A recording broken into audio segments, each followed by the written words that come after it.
जय हिंद दोस्तों, कैसे हैं आप। आ गया हूं मैं आपका दोस्त लेके एक और रोजगार से जुड़ी जानकारी।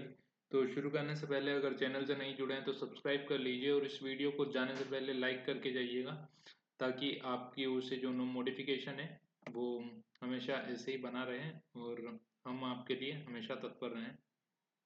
सो जो हरियाणा स्टेट सिलेक्शन कमीशन है उनकी ओर से जो नोटिफिकेशन है वो दोबारा से रिलीज कर दिया गया है पुलिस कांस्टेबल हरियाणा पुलिस के लिए।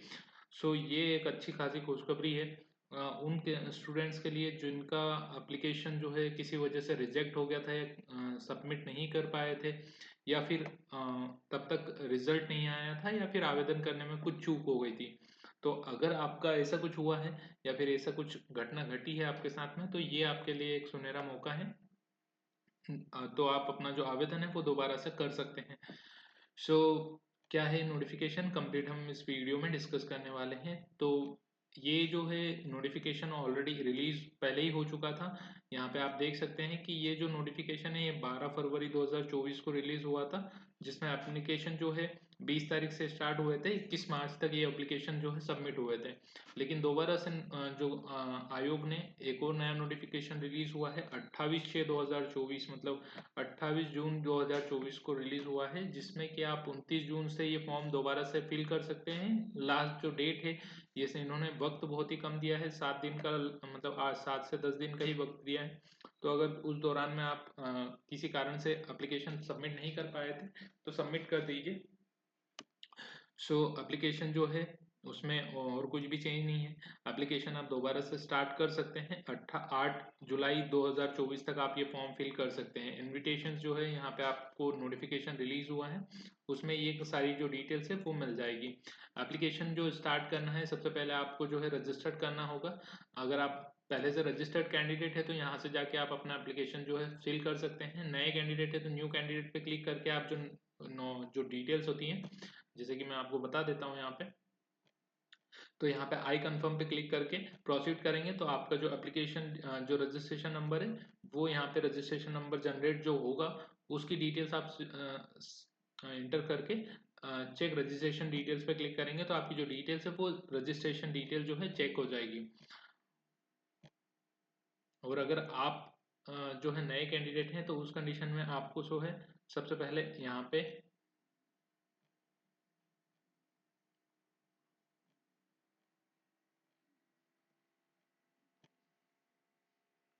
जो रजिस्ट्रेशन आईडी और पासवर्ड है उसके माध्यम से आप लॉगिन करके जान सकते हैं। तो उसके अलावा फिर आपका जो एप्लीकेशन डिटेल्स है वो यहाँ पे आयोग की वेबसाइट पे आपको अप्लाई करना होगा। अप्लाई ऑनलाइन पे क्लिक करके आप अप्लाई कर सकते हैं। सो ये जो डिटेल्स है ये 6000 पुलिस डिपार्टमेंट के जो है कांस्टेबल रिक्रूटमेंट की जानकारी जो है उनके द्वारा दी गई थी, जिसमें 5000 मेल कैंडिडेट मेल कांस्टेबल्स थे और 1000 जो है फीमेल कांस्टेबल जीडी के लिए उन्होंने एप्लीकेशन इनवाइट किए थे। उसमें पर्टिकुलर किस कैटेगरी से कितने जो है सीट्स हैं वो डिटेल्स भी यहाँ पे मेंशन है। आप जो एप्लीकेशन है उसको एक बार गो थ्रू कर दीजिएगा अपना एप्लीकेशन फॉर्म सबमिट करने से पहले। एप्लीकेशन में आपकी जो क्वालिफिकेशन है वो minimum qualification 10+2 from a recognise educational board और इंस्टीट्यूशन से होनी चाहिए आपकी 12वीं, और साथ ही साथ में मैट्रिक इन हिंदी और Sanskrit as one of the subject, मतलब आपका सर जो सब्जेक्ट है 10th में हिंदी या संस्कृत होना चाहिए। No extra weightage will be given to candidates for higher education. अगर आपके 12वीं से ज़्यादा भी अगर आपने कुछ क्वालिफिकेशंस आप कैरी करते हैं तो उस कंडीशन में आपको कोई एक्स्ट्रा बोनस मार्क्स नहीं देखने को मिलेगा। पे स्केल की बात करें तो 21,700 से आपका जो अमाउंट है 21,700 आपका बेसिक पे रहेगा। उसी के साथ में जो अलावेंसेस डी ए HRA ये सारे अलावेंसेस जो रहते हैं वो आपको यहाँ पे देखने को मिलेंगे। अगर आप एक सर्विसमैन हैं तो उनकी कुछ रूल्स यहाँ पे लिखे गए हैं, आप एक बार गो थ्रू कर लीजिएगा। अगर आप एक सर्विसमैन हैं और आवेदन करना चाहते हैं हरियाणा पुलिस कांस्टेबल में, तो सिलेक्शन और एग्जामिनेशन क्राइटेरिया जो रहेगा वो सिर्फ एक क्वालिफाइंग टेस्ट रहेगा। उसके अलावा फिर एक फिजिकल मेजरमेंट टेस्ट रहेगा, PMT, वो आपको देना होगा। PMT जो रहेगा physical merit test measurement test जो रहेगा वो हरियाणा स्टाफ सिलेक्शन कमीशन की ओर से ऑफिशियल वेबसाइट पे उसकी जानकारी आपको देखने को मिलेगी। फिजिकल मेजरमेंट टेस्ट जो रहेगा अगर आप उसमें फेल हो जाते हैं तो आप फर्दर प्रोसेस के लिए एलिजिबल नहीं होते हैं। उसके बाद में एक फिजिकल स्क्रीनिंग टेस्ट रहेगा। सबसे पहले आपका जो एग्जाम रहेगा वो होगा, फिजिकल मेजरमेंट टेस्ट रहेगा, फिर स्क्रीनिंग टेस्ट रहेगा, जिसमें कि आपका जो जज किया जाएगा कि आप फिजिकली फिट हैं या नहीं है। फिजिकली फिट आपको जो है दो कैटेगरी में डिवाइड की गई है, मेल और फीमेल और एक सर्विसमैन। जो मेल कैंडिडेट्स हैं उन्हें 2.5 किलोमीटर की रनिंग रहेगी, 12 मिनट्स में कंप्लीट करनी होगी। फीमेल कैंडिडेट्स के लिए 1 किलोमीटर की रनिंग 6 मिनट्स में कंप्लीट करनी रहेगी। अगर आप एक सर्विसमैन है तो 1 किलोमीटर की रनिंग आपकी जो रहेगी 5 मिनट्स में आपको कंप्लीट करनी होगी। नॉलेज टेस्ट में आपको 94.5% आपका वेटेज रहेगा। उसी के साथ में आपको जो रिमेनिंग मार्क्स है वो आपको, अगर आप एसएससी या एनसीसी के सर्टिफिकेट्स या फिर कुछ सिलेबस का नॉलेज है पर्सनली, तो उस कंडीशन में आपको यहाँ पे देखने को मिलेगा। पैटर्न ऑफ एग्जामिनेशन, यहाँ पे आपको ओएमआर ऑफलाइन एग्जामिनेशन देने को रहेगा, जो कि बाइलिंगुअल हिंदी और इंग्लिश दोनों में रहेगा। तो आप वहाँ से जाके अपना जो एग्जामिनेशन है वो अप्लाई करेंगे और आप अपना एप्लीकेशन सबमिट करने के बाद में आपको जो एग्जामिनेशन है वो देना होगा। सो उस कंडीशन में आपको जो 9.45 मार्क्स के अकॉर्डिंग आपका एक क्वेश्चन रहेगा। अगर आप एक क्वेश्चन सही करते हैं तो 9.45 मार्क्स आपको देखने को मिलेंगे।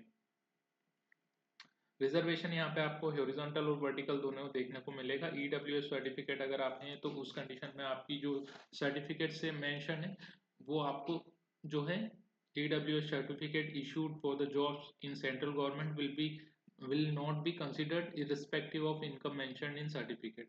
ईडब्ल्यूएस अगर आपको सेंट्रल गवर्नमेंट की ओर से रिलीज किया गया है तो वो इनकी ओर से कंसिडर नहीं किया जाएगा। एक सर्विसमैन है आप तो एक सर्विसमैन में जो आपको डॉक्यूमेंट सबमिट करने होंगे उसकी डिटेल्स यहाँ पे मेंशन है।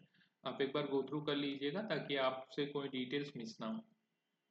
और आप इस वीडियो को लाइक कर दीजिए जाने से पहले, अगर आपको जानकारी हमारे द्वारा जो दी जाती है वो अच्छी लगी है तो।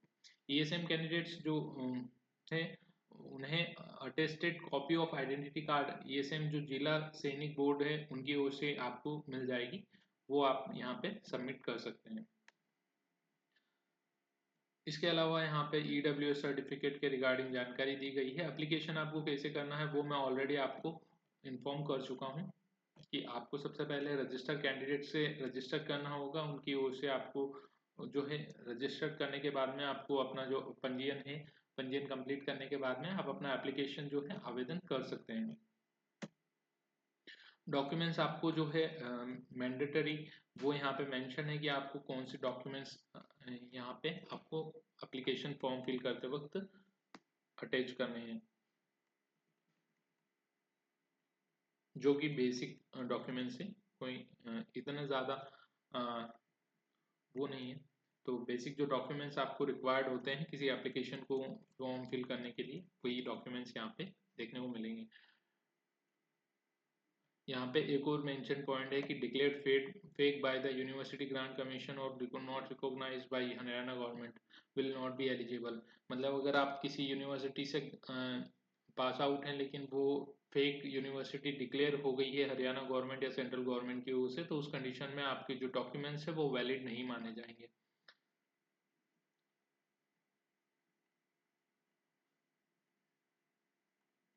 आपका जो रिजल्ट ऑफ एग्जामिनेशन है उसमें आपको नॉलेज टेस्ट और एडिशनल वेटेज के मार्क्स दोनों को मिला के आपको जो है मेरिट लिस्ट तैयार होगी। और आपका जो फिजिकल है उसके नंबर पे आधार पे आप फिजिकल अगर क्वालिफाई होते हैं तो उस कंडीशन में आपकी वो डिटेल्स भी मेंशन ध्यान करके आपकी एक मेरिट लिस्ट बनेगी और उसी पे फाइनल डिसीजन जो रहेगा वो कमीशन का रहेगा।